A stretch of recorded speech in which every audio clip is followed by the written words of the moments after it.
संजना की शादी को अभी 4 महीने ही हुए थे। फिर भी उसने एक बात बहुत अच्छे से जान ली थी कि उसकी सासू माँ दूसरी औरतों की तरह नहीं है और बहुत अच्छी हैं।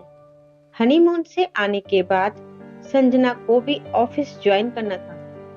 पहले ही दिन जब संजना ऑफिस से घर आई तो सासू माँ ने पहले पानी, फिर जूस और चाय के साथ घर के बने हल्के फुल्के स्नैक्स खिलाए।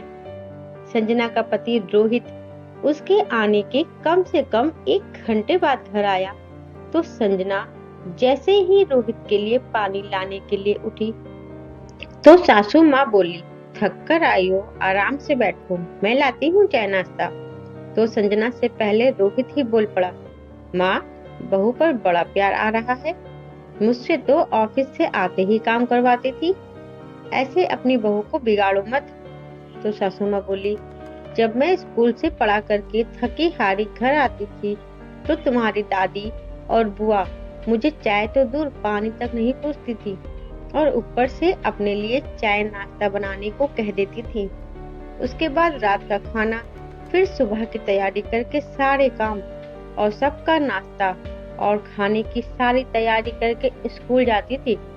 स्कूल की नौकरी, वहां भी सारे दिन खड़े होकर पढ़ाना, न ढंग से खा पाती थी न सो पाती थी, शरीर को भी आराम नहीं मिलता था।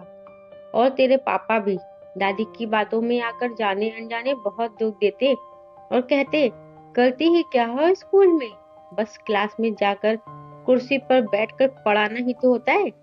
जब तू होने वाला था तो मैं बहुत बीमार हो गई थी और जैसे तैसे मैं सब कर भी रही थी। फिर अचानक एक दिन मैं बाथरूम में नहाते वक्त बेहोश होकर गिर गई। उस पर भी तेरी दादी का कहना था कि यह सब नाटक है, मैंने भी तो 10 बच्चे पैदा किए हैं। डॉक्टर ने बेड रेस्ट की सलाह दी। तब तेरे नाना नानी अपने साथ ले गए। वहां जाकर आराम मिला और अच्छे खाने पीने से सेहत में सुधार भी हुआ, क्योंकि सिर्फ दवाई से कुछ नहीं होने वाला था। फिर 5 महीने बाद तेरा जन्म हुआ, लेकिन तेरे पापा फिर भी नहीं सुधरे। तेरे पापा और दादी के नित्य नई पसंद और फरमाइश पर खाना बनाती। कभी कभी नौकरी भी छोड़ने का मन करता, लेकिन तेरे होने के बाद घर के बढ़ते खर्च और पापा पर बुआ की शादी का कर्ज के चलते मैं कभी नौकरी छोड़ ना पाई। मैंने सारी जिंदगी जो दुख भोगा वहां मैं अपनी बहू को नहीं देना चाहती। इसीलिए तुम्हें बचपन से ही घर के सारे काम सिखाए, जिससे मेल वाला ईगो तुझ पर हावी ना हो। बेटा, इसके लिए भी तुम्हारी दादी और पापा से 4 बातें सुनती, लेकिन कुछ ना कह पाती थी। बेटा, आज के आधुनिक युग में पति पत्नी दोनों ही नौकरी करते हैं, दोनों ही मेहनत करते हैं। इसीलिए तू भी कान खोलकर सुन ले, बहू का साथ निभाना और हर छोटे बड़े काम में उसकी मदद करना, क्योंकि जिस पर बीतती है उसी को पता चलता है। मैं तेरे पापा और दादी को तो ना बदल सकी, लेकिन मैंने अपने आप को बदला और समय के साथ चली। बेटे के साथ साथ बाहर काम करते हुए बहू भी तो थकती है। काश यह एहसास तेरी दादी को भी हो पाता।